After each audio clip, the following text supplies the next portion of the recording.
초등학교 체험학습 도중 학생이 버스에 치여서 숨진 사고로 재판에 넘겨졌던 담임교사가 2심에서도 유죄가 인정됐습니다.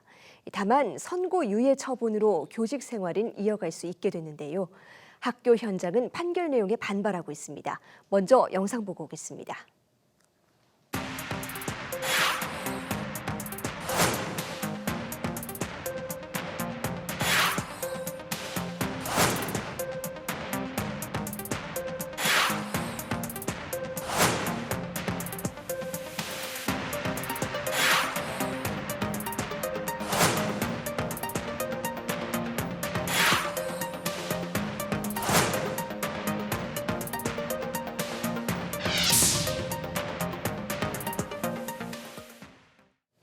네, 체험학습에서 발생한 안전사고에 대한 인솔교사의 책임을 두고 논란이 굉장히 뜨거웠던 사건인데요.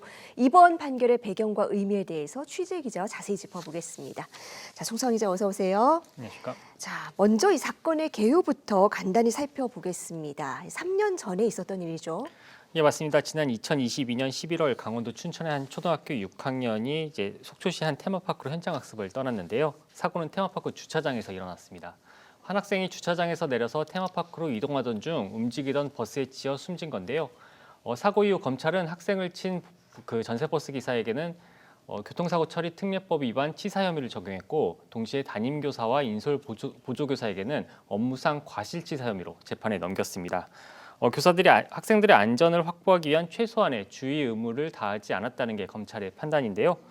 이 같은 혐의로 검찰은 담임교사와 인솔 보조교사에게 각각 금고 1년, 전세버스 기사에게는 금고 3년을 구형했습니다.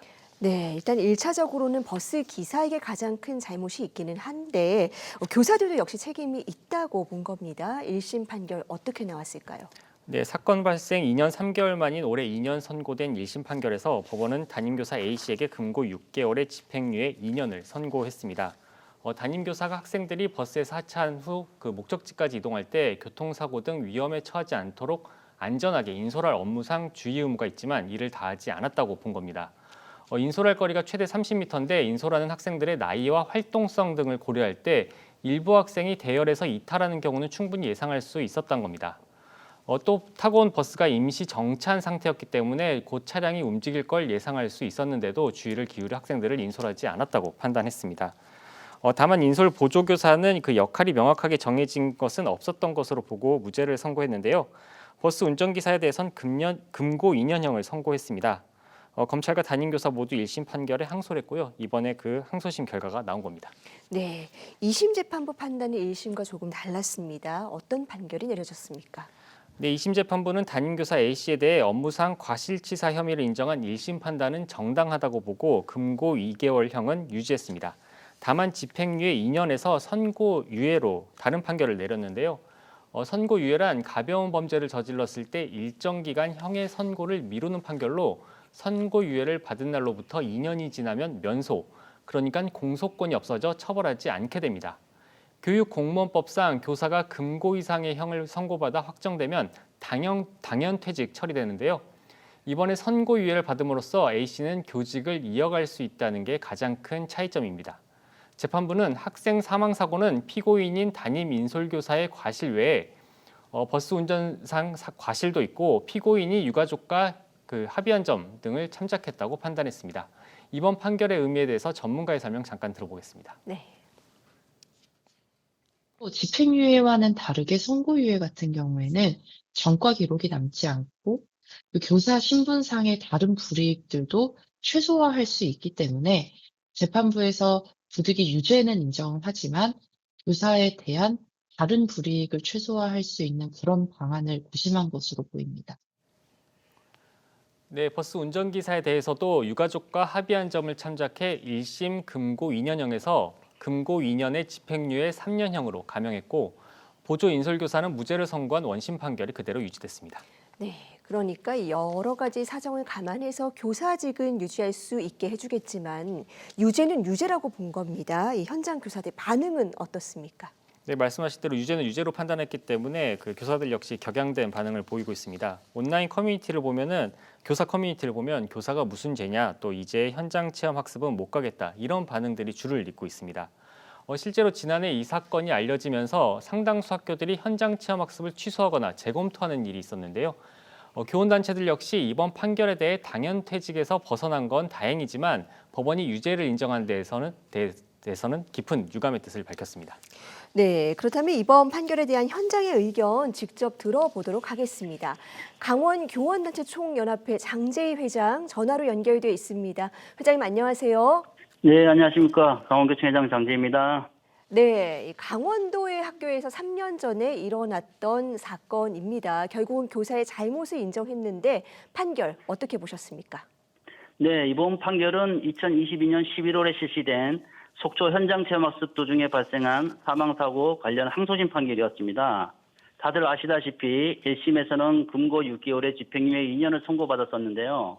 이번 항소심에서는 금고 6개월 선고유예를 받은 판결이었습니다.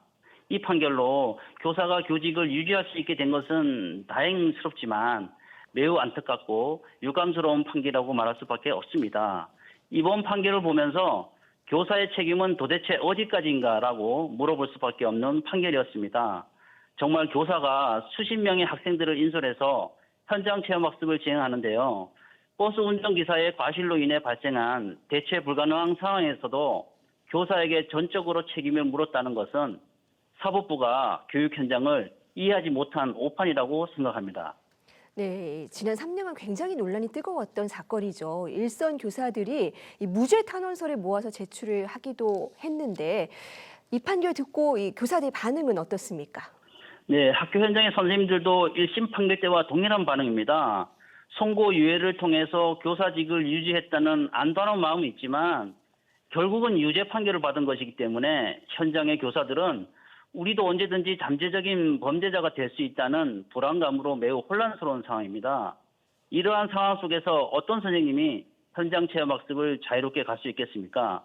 현장 체험학습을 더 이상 갈 수 없다는 분위기가 학교 현장에서 매우 크다고 말씀드릴 수 있으며 결국 이번 판결로 인한 피해는 교사와 학생 모두에게로 돌아간다고 봅니다. 우리 학생들의 학습권, 교육받을 권리까지 빼앗을 수 있는 심각한 판결이었다고 현장에서는 느끼고 있습니다. 네, 이 선고유예 판결이 나오기는 했지만 학교에서 이 현장 체험학습 꺼리는 분위기는 이어지고 있습니다. 앞으로 어떤 대책이 필요하다고 보십니까?